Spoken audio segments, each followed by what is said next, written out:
సంకల్పించి ఉపాధ్యాయ మిత్రులు తర్వాత అక్కడి గ్రామస్తులందరి యొక్క సహకారంతో తర్వాత అధికారులతోని మన విద్యా అధికారులతోని నిర్ణయం తీసుకొని ఒక చక్కటి ప్రదేశాన్ని మరి మనం షిఫ్ట్ కూడా చేస్తాము. అది ఎప్పుడు జ్ఞాపకము చేస్తుంటాము. స్టేట్ లెవెల్లో కూడా అది మనకు మంచి మన్నన పొందింది.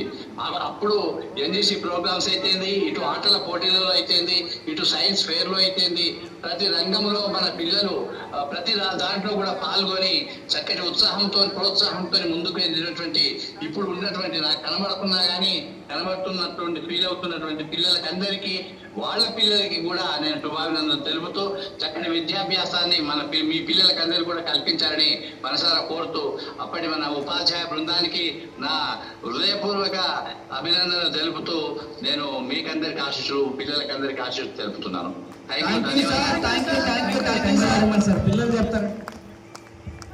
Thank you sir, thank you. మీ అమూల్యమైన సందేశాన్ని, మీ సలహా సూచనలు ఇచ్చినందుకు మరొకసారి మా తరపున హృదయపూర్వక నమస్కారం తెలియజేసుకుంటున్నాం. చెప్పండి.